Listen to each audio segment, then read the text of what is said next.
दोस्तों आज हम बात करने वाले हैं सुज़लोन एनर्जी के बारे में। और अगर आप सुज़लोन एनर्जी के एनएससी के डेटा को देखोगे दोस्तों, यहाँ पर कल के दिन जो सुज़लोन एनर्जी में हमें टोटल वॉल्यूम जनरेट होता हुआ दिखाई दे रहा है एनएससी में, वो है 4 करोड़ 73 लाख 95,214, जिसमें से जो टोटल क्वांटिटी जो डिलीवरी बेसिस में उठा ली गई है वो है 1 करोड़ 89 लाख 47,963, और जो डिलीवरी परसेंटेज निकल कर आ रहा है वो 73.13% का हमें दिखाई दे रहा है। तो ये जो वॉल्यूम और डिलीवरी परसेंटेज मैंने आपको जो अभी दिखाया दोस्तों, ये देखकर हमें ये समझ में आ रहा है कि सुजलॉन में ये जो गिरावट हमें होते हुए दिखाई दे रही है, फर्स्ट ऑफ ऑल सुजलॉन में हमें कुछ खास वॉल्यूम जनरेट होते हुए अभी के समय में नहीं दिखाई दे रही है। हालांकि सुजलॉन अभी के समय में हमें गिरावट होते हुए दिखाई दे रही है, अभी के समय में हमें वीक होते हुए दिखाई दे रही है, लेकिन ये वॉल्यूम देखकर हमें एक चीज समझ में आ रहा है कि इसका जो वॉल्यूम जनरेट हो रहा है वो वीक वॉल्यूम जनरेट हो रहा है। मैं आपको ये समझाना चाह रहा हूँ कि जिस तरह का वॉल्यूम जनरेट अभी सुजलॉन एनर्जी में हमें होते हुए दिखाई दे रहा है और जिस तरह का डिलीवरी सुजलॉन एनर्जी में हमें बनते हुए दिखाई दे रही है, इससे हमें एक चीज का इंडिकेशन मिल रहा है कि सुजलॉन एनर्जी में वैसा कुछ हमें शार्प गिरावट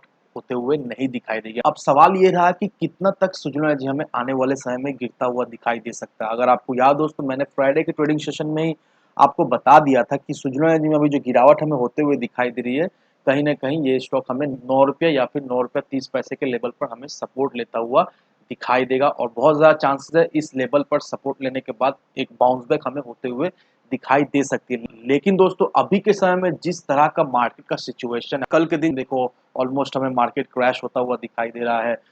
निफ्टी हमें 250 पॉइंट से भी ज्यादा टूटता हुआ दिखाई दिया कल के दिन। और बीएससी सेंसेक्स को अगर देखेंगे दोस्तों तो ऑलमोस्ट 800 पॉइंट से करीब हमें कल के दिन बीएससी सेंसेक्स में गिरावट होते हुए दिखाई दे रही है। जिस तरह का मार्केट का भी सेंटिमेंट्स है, एक्सपायरी डेट भी अभी सामने आ रहा है, फर्स्ट ऑफ ऑल बजट भी है, इन्फ्लेशन को भी लेकर इन्वेस्टर्स के बीच में जो अभी फियर क्रिएट हो रहा है, ये सारा चीज को अगर हम लोग देखेंगे दोस्तों तो कहीं ना कहीं दोस्तों 60% चांसेस है कि सुजनो एनर्जी हमें 8 रुपए के लेवल तक जाता हुआ दिखाई दे सकता है। तो अब आपके पास दो लेवल रहा एंट्री लेने के लिए सुजनो एनर्जी में। फर्स्ट जो लेवल रहा वो 9 रुपए या फिर 9 रुपए 30 पैसे के लेवल पर। अगर सुजनो एनर्जी इस लेवल को रजिस्ट नहीं करता है तो सीधा सीधा 8 रुपए के लेवल में हमें जाता हुआ दिखाई दे सकता है। और ये जो लेवल मैं आपको बता रहा हूँ दोस्तों, ये लेवल उन लोगों के लिए जो लोग सुजनो एनर्जी में शॉर्ट टर्म के नजरिए से इन्वेस्ट करके रखना चाहते हैं। अगर आपका नजरिया सुजलोन को लेकर लॉन्ग टर्म का है दोस्तों, तो आप बिल्कुल ही बने रहिए। आप चाहो तो बाय ऑन डिप स्ट्रेटेजी लेकर एवरेज कर सकते हो अगर आपने हायर लेवल पे खरीद कर रखा है। लेकिन दोस्तों आप ये भी याद रखना कि शॉर्ट टर्म में अगर आप सुजलोन से रिटर्न बनाना चाहते हो तो 9 रुपए से आप खरीदारी करना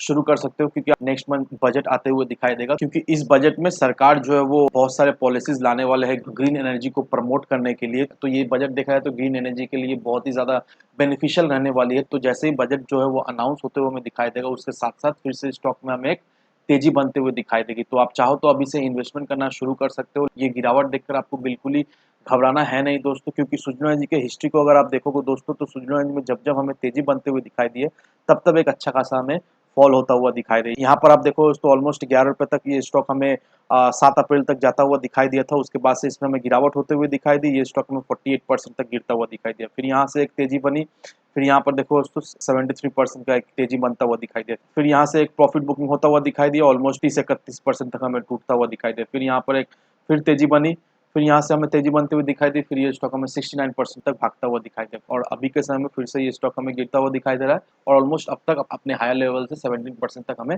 टूटता हुआ दिखाई दे रहा है। तो मैं आपको यही समझाना चाहता हूँ दोस्तों कि अभी जो सुजलॉन में प्रॉफिट बुकिंग होते हुए दिखाई दे रहे हैं, बिल्कुल ही आपको घबराना है नहीं दोस्तों। आपको जस्ट इस अपॉर्चुनिटी को ग्रैब करना है। मैंने आपको जो दो सपोर्ट लेवल दिया है दोस्तों, मेक श्योर करना उस सपोर्ट लेवल में एंट्री लेने के लिए, क्योंकि अगर आप उस सपोर्ट लेवल से एंट्री लेते हो तो आपको कम से कम समय में ज्यादा से ज्यादा सुजलॉन से रिटर्न मिल जाएगा।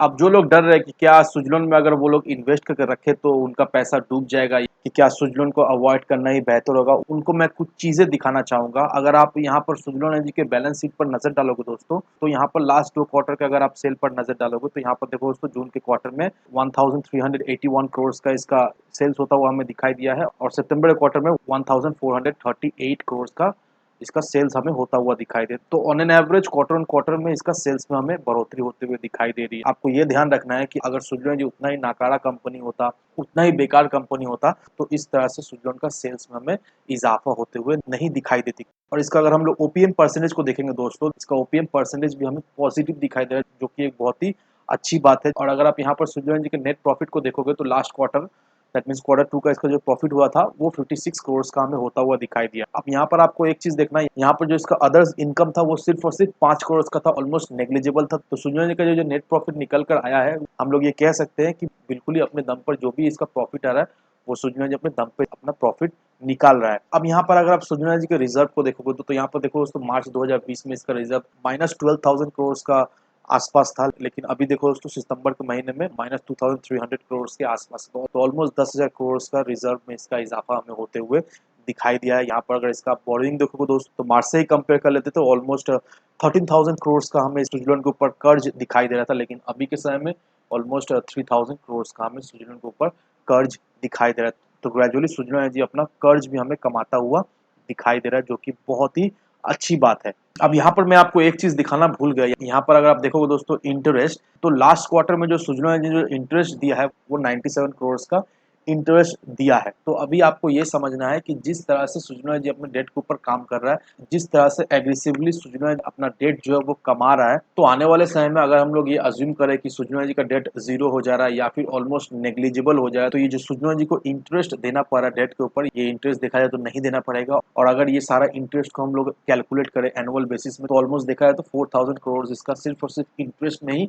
बच जाएगा। तो ये जो बचत होगा तो ये क्या होगा, ये अल्टीमेटली इसका प्रॉफिट ही होगा। तो ये सारा चीज देखकर मैं आपको यही समझाना चाह रहा हूँ कि स्विट्जरलैंड जी का बैलेंस शीट हमें सुधरता हुआ दिखाई दे रहा है अभी के समय में, और जिस तरह से सरकार के द्वारा रिन्यूएबल एनर्जी के सेक्टर को पुश किया जा रहा है, तो नो डाउट दोस्तों इससे आने वाले समय में स्विट्जरलैंड जी में हमें एक अच्छी खासी तेजी बनते हुए दिखाई तो देगी ही देगी। क्योंकि एक चीज समझ लो दोस्तों, किसी भी सेक्टर में अगर तेजी आती है तो उस सेक्टर से रिलेटेड जो भी स्टॉक है, उस स्टॉक को देखा है तो डायरेक्टली इनडायरेक्टली बेनिफिट मिलता हुआ दिखाई देता है, उस स्टॉक में एक तेजी बनते हुए दिखाई देती है। लेकिन रही बात स्विट्जरलैंड जी की, तो देखा है तो स्विट्जरलैंड जी एक छोटा मोटा कंपनी है नहीं, बहुत ही वेल रिनाउंड कंपनी है। अभी देखा है तो टॉप कंपनी अगर देखेंगे तो उसमें स्विट्जरलैंड एनर्जी आता है, मोस्ट ऑफ अदानी ग्रीन आता है, टाटा पावर आता है। तो ये सारे बड़े बड़े कंपनीज है जो मेनली रिन्यूएबल एनर्जी के सेक्टर में पूरा जोर शोर से काम कर रहा है। और जिस तरह से स्विट्जरलैंड जी का रिलेशन है अदानी ग्रुप से या फिर टाटा ग्रुप से, क्योंकि कहने का मतलब यही, ये सारे बड़े बड़े कंपनी से स्विट्जरलैंड एनर्जी को ऑलरेडी ऑर्डर्स मिलता है, और आने वाले समय में इसी तरह का ऑर्डर्स हमें मिलता हुआ दिखाई देगा ही देगा। तो लॉन्ग टर्म के नजरिए से स्विट्जरलैंड के स्टॉक में हमें एक अच्छी खासी मजबूती बनते हुए दिखाई देगी। अभी ये जो गिरावट होते हुए दिखाई दे रही है, गिरावट देखकर अगर हम लोग डर के लॉस बुक करके स्विट्जरलैंड से निकल जाए तो अल्टीमेटली हम ही लोग लूजर रहने वाले हैं। क्योंकि लॉन्ग टर्म के नजरिए से स्विट्जरलैंड का टारगेट बहुत ही बेहतरीन है, आने वाले समय में स्विट्जरलैंड से हमें एक अच्छा खासा मल्टीबैगर रिटर्न तो मिलेगा ही मिलेगा। तो इन सारे फैक्टर को कंसिडर करो, उसके बाद ही अपना एक इन्वेस्टमेंट डिसीजन लो। लेकिन दोस्तों मेरी आपसे एक ही विनती रहे कि विदाउट एनी डिटेल रिसर्च के बिना कहीं पर भी इन्वेस्टमेंट ना करें। वीडियो अगर आपको पसंद आए तो लाइक सब्सक्राइब जरूर करना। तो चलिए फ्रेंड्स, मिलते हैं हम अगले वीडियो में।